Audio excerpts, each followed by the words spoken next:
So I wanted to make this video a few days ago, but I've just been so wrapped up in pushing tier 3. So this video is primarily going to be targeted at people at tier 2 who want to make some gold and convert to crystals and stuff like that. But a lot of the stuff that I'm going to be talking about will apply to all the tiers. This is the stuff that I was using in tier 2 while I was pushing tier 3, and I'm sure there's a lot better ways to make money in tier 3. And, I'm just going to go through everything that I've done to grind up gold from the most obvious to the least obvious, in my opinion. So a lot of this is probably stuff that you already know, but I'm sure some people find it useful. And if you stick around, at the end I'm going to give you a way that you can just get a free couple thousand gold that I think not many people know about. So first and most obvious thing is just the gold shop. You want to do your Una tasks, you do those, and you get this large gold chest, right? That's the one you want, because you get this giant gold bar. And if you get that, that's 10k gold. Normally you get like 1200, which is still not bad, but that's, you pretty much only want to buy these. So save up, get that, that's easy gold.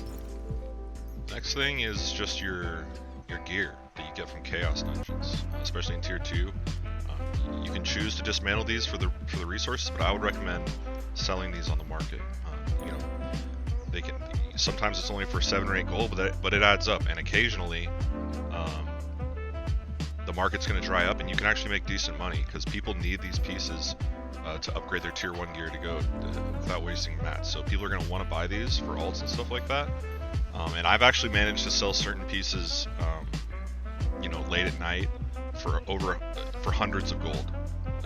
It's stupid. So if you just monitor it a little bit, you can make decent money, and you should be selling all these, in my opinion. The gems,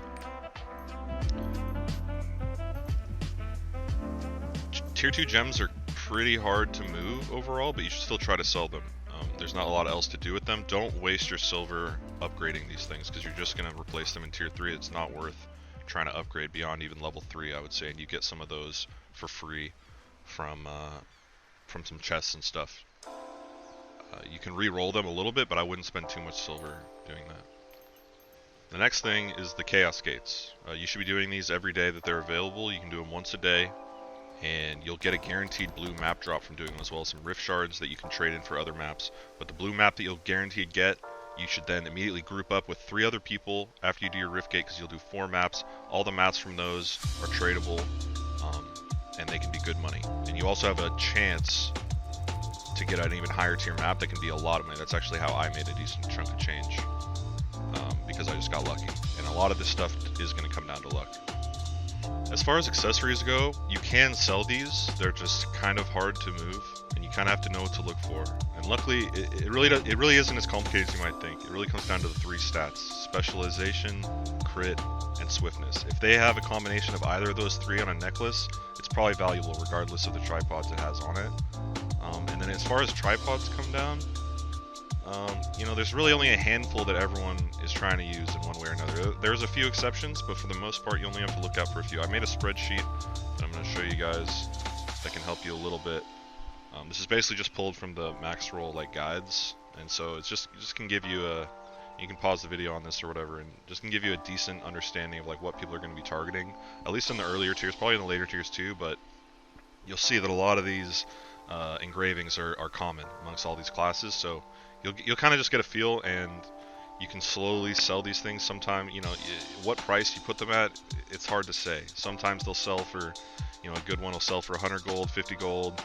Sometimes you just have to sell for 20 gold. It is what it is, but it's all money at the end of the day. Now, farming the infinite chaos is great. All these can help you boost your characters up a lot. One thing you'll notice is that most of these are bound. So when I discovered this, I thought I'd, broke the game with a money glitch type situation. But these down here, these engraving pouches, they say untradeable, but when you unpack these, they are actually tradable.